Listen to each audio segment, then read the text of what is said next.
Elderly patient जो होते हैं हमारे 40-42 की उम्र के बाद में उसमें ये परेशानियाँ शुरू हो जाती हैं। जब भी हमारे पास में पेशेंट्स आता है प्रोस्टेटिक सिम्टम्स के साथ में, प्रोस्टेट की वजह से जो भी परेशानियाँ हैं उनकी परेशानी की वजह से जब पेशेंट हमारे पास में आता है तो सबसे पहले हम ये देखते हैं कि पेशेंट के जो सिम्टम्स हैं वो कितने हैं। इसमें एक कॉमन हम क्वेश्चनेयर यूज़ करते हैं जिसको हम IPSS स्कोरिंग सिस्टम बोलते हैं। IPSS माने कि इंटरनेशनल प्रोस्टेट सिम्टम स्कोर। समय रहते अगर ट्रीटमेंट लेते हैं तो इन सबसे आराम मिल जाता है और फिर ज़्यादा परेशानी वाली बात नहीं होती। कि एक स्क्रीनिंग टेस्ट होता है सीरम PSA, तो वो हमें ये बता देता है कि आपका जो प्रोस्टेट है वो किस स्थिति में है। और एक नॉर्मल अल्ट्रासाउंड होता है जो आजकल हर कोई जानता है कि भाई अल्ट्रासाउंड, पेट का एक अल्ट्रासाउंड करा के देख सकते हैं। आप अपना लाइफस्टाइल ठीक रखें, बहुत ज़्यादा मिर्च मसाले नहीं प्रयोग करने हैं, अल्कोहल हो गया, टी हो गई, कॉफ़ी हो गई, मेडिटेशन और एक्सरसाइज आप करते हैं। Hello and welcome urology unplug, your trusted source for breaking down urological health topics in a way that easy to understand and actionable. I am Vivek Kumar and today we are focusing on benign prostatic hyperplasia, a BPH, a condition that affects millions of men but is often too misunderstood.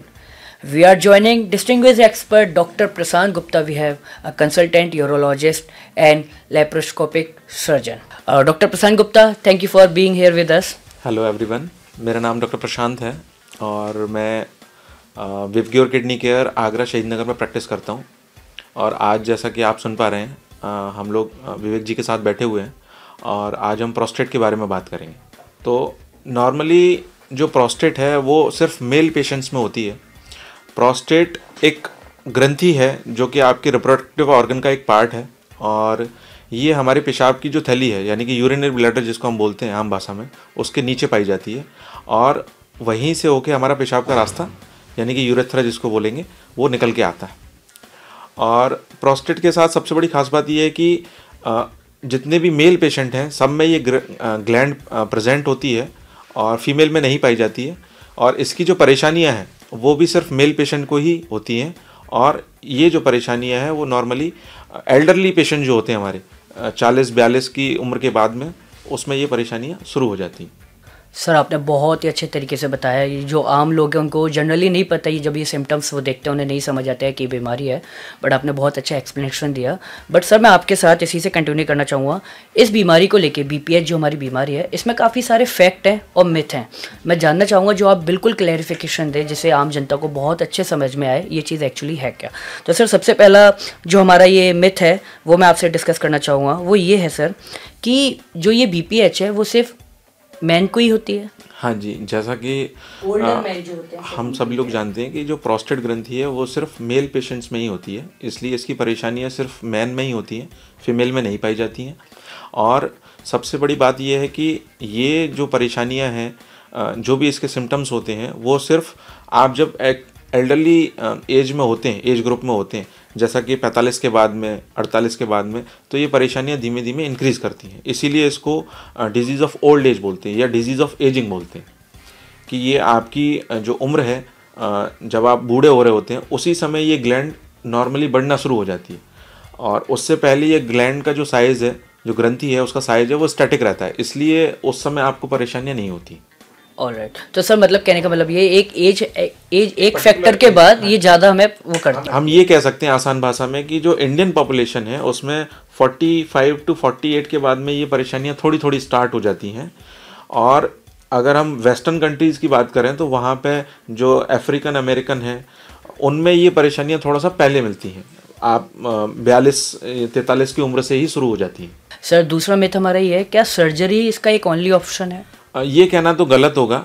Actually जब भी हमारे पास में patients आता है prostatic symptoms के साथ में, prostate की वजह से जो भी परेशानियां हैं उनकी परेशानी की वजह से जब पेशेंट हमारे पास में आता है तो सबसे पहले हम ये देखते हैं कि पेशेंट के जो सिम्टम्स हैं वो कितने हैं।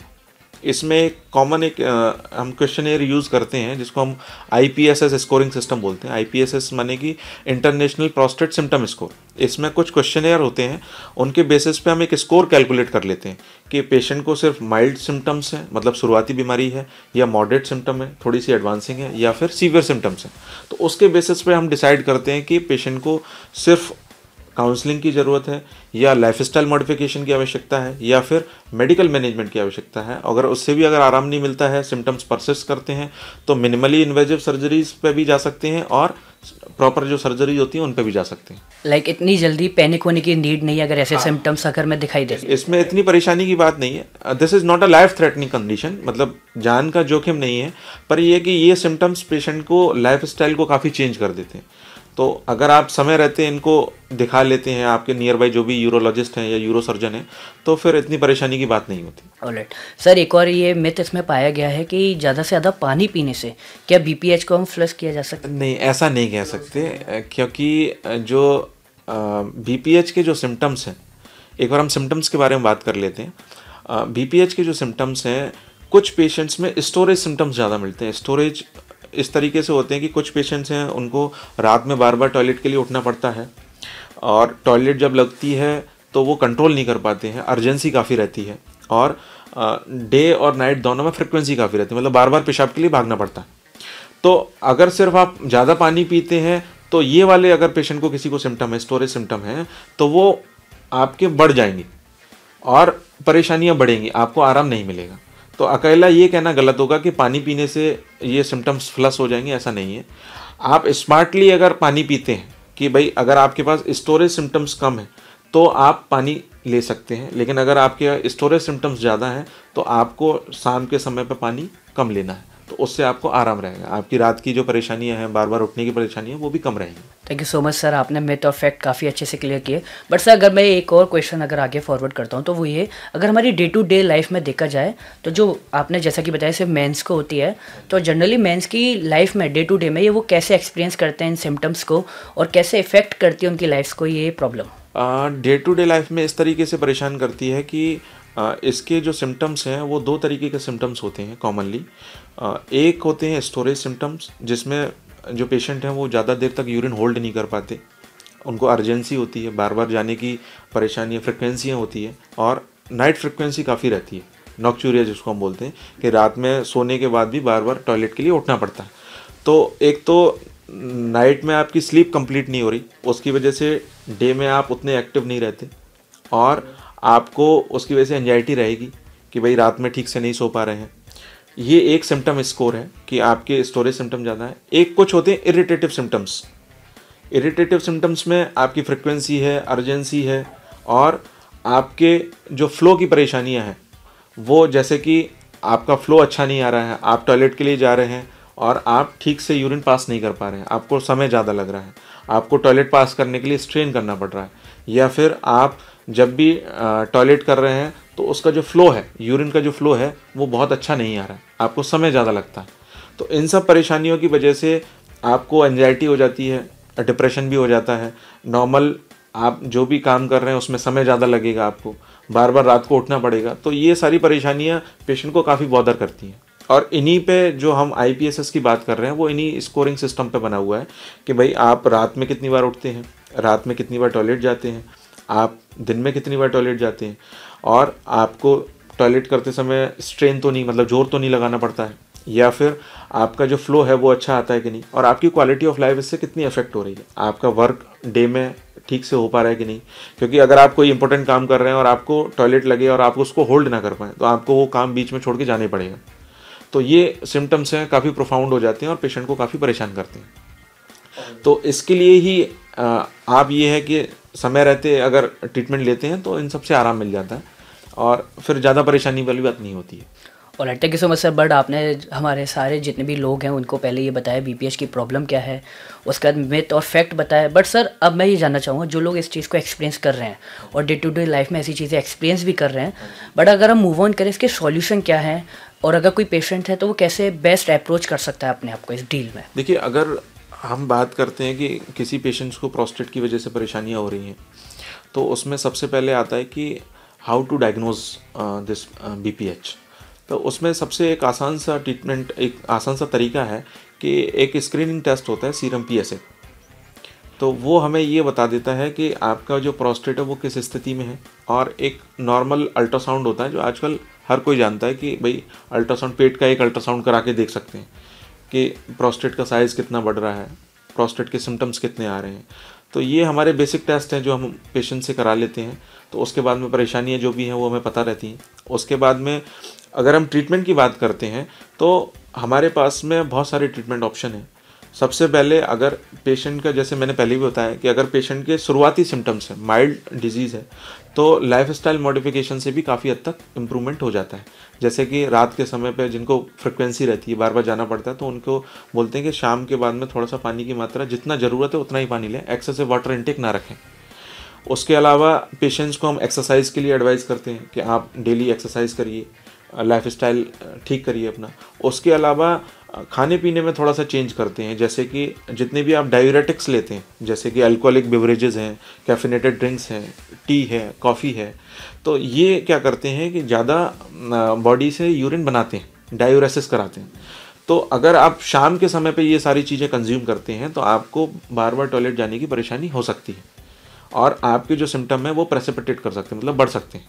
तो शाम के समय पे इन सब चीज़ों का कम से कम प्रयोग करें, रेगुलर एक्सरसाइज करें, और शाम के समय पे अगर ज़्यादा बार बार जाने की परेशानी होती है, रात में बार बार उठना पड़ता है, तो शाम के समय पे पानी की मात्रा का जो इनटेक है उसको थोड़ा सा कम कर दें। तो इससे, और साथ में एक चीज़ है कि जो हम खाना खाते हैं उसमें मिर्ची की मात्रा को थोड़ा सा कम रखें। स्पाइसेस जो हैं वो आपके सिम्टम्स को, ब्लैडर को इरिटेट करते हैं, इसके सिम्टम्स को बढ़ाते हैं। तो वो अगर आप कम रखेंगे तो आपको बार बार जाने की परेशानियाँ कम होंगी, आपके सिम्टम्स कम रहेंगे। तो ये पहला ट्रीटमेंट है कि आप लाइफ स्टाइल चेंज करिए अगर शुरुआती सिम्टम्स है। अगर किसी पेशेंट को इसके बाद भी आराम नहीं मिल रहा है तो ये कर सकते हैं कि आप अपने नियर बाई जो भी डॉक्टर्स हैं, यूरोसर्जन हैं, यूरोलॉजिस्ट हैं, उनसे मिलिए। तो वो कुछ मेडिसिन हैं वो आपको प्रेस्क्राइब करेंगे, उनसे काफ़ी हद तक आराम रहता है। और उसमें भी ऐसा नहीं कि बहुत सारी मेडिसिन होती हैं, एक दो मेडिसिन है वो आपको बेड टाइम लेनी होती हैं, रात के समय सोते समय लीजिए, तो उनसे काफ़ी सिम्टम्स इम्प्रूव कर जाते हैं। अगर उसके बाद भी पूरा आराम नहीं मिलता है और सिम्टम्स परसिस्ट करते हैं या इसकी वजह से कोई कॉम्प्लिकेशन बनता है, जैसे कि बार बार पेशाब में इन्फेक्शन हो सकते हैं या फिर पेशाब की थैली में स्टोन बन सकते हैं, तो उसके लिए फिर आप मिनिमली इन्वेजिव सर्जरीज़ की तरफ मूव ऑन कर सकते हैं। आपको लेप्रोस्कोपिक सर्जरीज़ होती हैं, उनसे आपको आराम मिल जाएगा। और ओपन सर्जरी आजकल बहुत ही कम पेशेंट में ज़रूरत पड़ती है, और मतलब मैं तो ये कहूँगा कि किसी पेशेंट में ज़रूरत नहीं पड़ती कि अब ओपन सर्जरीज़ हमें आवश्यकता नहीं पड़ती, क्योंकि मिनिमली इन्वेजिव इतना एडवांस हो चुका है कि आपको जैसे लेमन के टर्म्स में बोलें तो दूरबीन से ही इसके सारे ऑपरेशन संभव है। तो उसमें ज़्यादा स्टे नहीं होता है, ज़्यादा कट लगाने की या ज़्यादा ब्लीडिंग का रिस्क नहीं होता है, तो वो सारी चीज़ें हैं, तो उनके थ्रू आराम मिल जाता है। Alright, thank you so much sir. Again आपने बहुत अच्छे से इजी किया है ये सारी प्रॉब्लम्स को, इनका सॉल्यूशन भी दिया, इवन आपने पेशेंट को ये भी बताया वो कैसे डील कर सकते हैं, अप्रोच कर सकते हैं। बट सर मैं आपसे पूछना चाहूँगा, in your life, in your experience, do have any patient जो इनकी स्टोरी आप हमारे साथ शेयर कर सकते हैं, the early importance of diagnose and treatment? हाँ बिल्कुल है, बहुत सारे पेशेंट्स हैं हमारे पास में। बेसिकली हमारे पास स्टोरीज़ तो रहती ही हैं। एक्चुअली हमारा एक पेशेंट था और वो पास के टाउन से ही था, फिरोजाबाद से। तो उनकी एज थी 43-44 के आसपास में, और उनको प्रोस्टेट के सिम्टम्स शुरू हो गए थे। और उनका जब हमने उनको एवेलुएट करना शुरू करा तो उनकी जो प्रोस्टेट थी वो काफ़ी बड़ी हुई थी। एट दैट एज यूजुअली उतनी बड़ी प्रोस्टेट हमें नहीं मिलती है, मतलब कि उनको BPH होना शुरू हो गया था। और जब हमने उनका अल्ट्रासाउंड कराया तो उनकी प्रोस्टेट मोर देन 80 ग्राम्स थी, और उनको पेशाब में भी काफ़ी परेशानियाँ थी, पेशाब का फ़्लो नहीं आता था, यूरिन का फ़्लो नहीं आता था। तो फिर हमने उनको एडवाइस करा मेडिसिन के लिए। उनको कॉम्प्लिकेशन भी शुरू हो गए थे, जैसे कि पेशाब में इन्फेक्शन हो जाता था बार बार। हमने उनको मेडिसिन एडवाइस करी, उसके बाद में उनको सिम्टम्स में कुछ रिलीफ मिला, लेकिन पूरी तरीके से आराम नहीं था। उसके बाद उनको सर्जरी के लिए एडवाइस करा गया, मिनिमली इन्वेजिव सर्जरीज़ के लिए, और that was very good. After that patient was very satisfied, flow improve कर गया। और जो पहले जो परेशानियां थी कि बार बार रात में परेशान होना पड़ता था, फ्लो नहीं आ रहा है, टॉयलेट करने में काफ़ी लंबा समय लग रहा है, वो सारी परेशानियां उनकी सॉर्ट आउट हो गई थी। तो अगर आप इनिशियल सिम्टम्स पे ही आप अपने यूरोलॉजिस्ट से मिलते हैं तो ऐसा नहीं है कि आपको काफ़ी आराम मिलेगा, और जो आपकी परेशानियां हैं उसमें भी आपकी हेल्प होगी। तो कई सारे पेशेंट्स हैं जिनको आराम रहता है और ज़्यादातर पेशेंट तो दवाओं से ही ठीक हो जाते हैं। उसमें से कुछ एक पेशेंट्स हैं जिनको सर्जरी की आवश्यकता होती है। तो मैं तो यही कहूँगा कि आप अपने यूरोलॉजिस्ट से मिलिए और समय रहते आप लाइफस्टाइल अपना चेंज करिए, और उसके साथ में अगर ज़रूरत होती है तो फिर दवाएं दी जाती हैं, उनसे पेशेंट्स ठीक हो जाते हैं। Alright, thank you so much sir, आपने स्टोरी बहुत अच्छी बताया। बट सर मैं अब आपसे जानना चाहूँगा, जो हमारे यूरोलॉजी अनप्लग के हमारे लिसनर्स हैं, आप उनके लिए एक एक्शनेबल हेल्दी एडवाइस क्या देना चाहेंगे, और कैसे जो इतने भी हमारे मेंस हैं वो अपनी डेली लाइफ में कैसे अपने आप को इस प्रॉब्लम से मेंटेन रख सकते हैं? देखिए, प्रॉब्लम का सॉल्यूशन मेरे पास नहीं, सबके पास है। आप अपना लाइफस्टाइल ठीक रखते हैं, जैसा मैंने पहले भी बताया कि आपको जो खाने पीने में थोड़ा सा परहेज है, जैसे कि आपको बहुत ज़्यादा मिर्च मसाले नहीं प्रयोग करने हैं, या बहुत ज़्यादा कैफिनेटेड ड्रिंक्स हैं जैसे कि अल्कोहल हो गया और बिवरेजेस हो गए, या फिर आपकी टी हो गई, कॉफ़ी हो गई, अगर आप बहुत ज़्यादा नहीं लेते हैं तो प्रोस्टेट के जो सिम्टम्स हैं वो आपको कम से कम रहेंगे। उसके साथ में आपको थोड़ा सा मेडिटेशन और एक्सरसाइज आप करते हैं, वेट को कंट्रोल रखते हैं, तो फिर ये सारी परेशानियाँ कम से कम होंगी। यूजुअली होता क्या है कि जो आपकी प्रोस्टेट ग्रंथि है वो आपकी एज के साथ बढ़ती है, इस पर खाने पीने से प्रभाव नहीं पड़ता, इसको रोका नहीं जा सकता। एक सर्टेन एज के बाद में जो शरीर का जो हार्मोन है वो चेंज होते ही हैं, और इसके बाद में ये बढ़ना शुरू हो जाती है। कुछ लोगों में धीमे बढ़ती है, मतलब इसकी स्पीड है वो कम रहती है, कुछ लोगों में तेज़ी से बढ़ती है, तो उसी पे थोड़े से सिम्टम्स बढ़ जाते हैं पेशेंट के। लेकिन आप अपने जो सिम्टम्स हैं उसको रोक सकते हैं, प्रोस्टेट को आप नहीं रोक सकते, लेकिन सिम्टम्स को ठीक कर सकते हैं। कैसे? आप अपना लाइफस्टाइल चेंज करिए। लाइफस्टाइल आप चेंज करेंगे तो आपको किसी चीज़ की आवश्यकता नहीं होगी। लेकिन अगर फिर भी ऐसा है कि लाइफस्टाइल चेंज करने के बाद भी परेशानी हो रही है तो आप दवाएं ले सकते हैं, आप अपने यूरो सर्जन से मिल सकते हैं, तो उसके बाद में ठीक है, कोई परेशानी नहीं है। ऑलराइट सर, आपने बताया मेंस की प्रोस्टेट हेल्थ के लिए बेनिफिशियल एडवाइस है सारी। बट सर हमारे लिसनर्स के कुछ क्वेश्चंस हैं हमारे पास जो चाहते हैं कि डॉक्टर प्रशांत गुप्ता सर जब भी हो उनसे डिस्कस किया जाए। सर देखा कि आज स्ट्रेस बहुत है, तो स्ट्रेस एक रीज़न है बीपीएच के लिए जो वॉर्स कर सकता है इस प्रॉब्लम को बहुत? स्ट्रेस बीपीएच के सिम्टम्स को प्रेसिपिटेट कर सकता है। आप स्ट्रेस में रहते हैं तो आपको बार बार टॉयलेट जाने की परेशानी हो सकती है, और स्ट्रेस में रहते हैं तो आप नॉर्मल से ज़्यादा चाय और कॉफ़ी का सेवन करते हैं, तो वो आपकी प्रोस्टेट के सिम्टम्स को बढ़ा सकते हैं। और इसीलिए लाइफस्टाइल पे काफ़ी ध्यान दिया गया है कि आप लाइफस्टाइल चेंज करिए, आप योगा करिए, आप एक्सरसाइज करिए, तो वो आपको स्ट्रेस को रिलीव करने में हेल्प करेगा। और जो परहेज बताए गए हैं वो करिए, तो फिर उसके बाद इसके सिम्टम्स बिल्कुल ना के बराबर रहते हैं। Alright, final. सो सर मेरा लास्ट आपसे क्वेश्चन रहेगा कि आप जितने भी हमारे लिसनर्स हैं उनके लिए और सबके लिए एक फ़ाइनल मैसेज आपका क्या रहेगा, और जितने भी लोग हैं उनकी प्रोस्टेट हेल्थ के लिए आप कैसे डील करना चाहेंगे? फाइनल मैसेज ये है कि अपना लाइफस्टाइल ठीक रखें, और उसके साथ में जब भी परेशानी हो तो उसको इग्नोर ना करें। समय रहते अपने यूरो सर्जन से मिलिए, और ऐसा ना हो कि आप सिम्टम्स को इग्नोर करते रहें और उसके कॉम्प्लिकेशन शुरू हो जाएं। तो ये बहुत ज़रूरी है कि आप जब भी परेशानी हो तो आपके नियर बाई जो भी फिजिशियन है, जो भी यूरो सर्जन है, उनसे आप मिलें और उनसे डिस्कस करें, तो काफ़ी हद तक इन परेशानियों से बचा जा सकता है। Alright, thank you so much sir, आपने बहुत अच्छे से गाइड किया इस बीपीएच की प्रॉब्लम्स के सारे सॉल्यूशन, इवन प्रॉब्लम्स को सारा डिस्कस किया। Thank you doctor Prashant Gupta sir. It's easy for our listeners कि आपने काफ़ी सारे मिथ एंड फैक्ट क्लियर किए, इस प्रॉब्लम को बहुत ईजी वे में आपने डील किया। मुझे नहीं पता था काफ़ी लोगों की मिथ बनी होगी, ये हाइपर होंगे, काफ़ी डील पैनिक रही होगी चीज़ें, but thank you so much आपकी गाइडेंस जो एड्रेस किया हमारे लिसनर्स को। So thank you so much all the listeners. आप हमारे साथ यूरोलॉजी अनप्लग के साथ ऐसे ही बने रहिए। आने वाले टाइम में हम और भी ऐसे टॉपिक्स आपके लिए लेकर आने हैं जो हेल्थ इशूज से रिलेटेड है। आपको यहाँ पर सारे मिथ फैक्ट क्लैरिफिकेशन एकदम परफेक्टली मिलने वाले हैं। So please joining us, and please इसको शेयर करना नहीं भूलेगा और सब्सक्राइब कीजिएगा फॉर फर्दर डिटेल्स।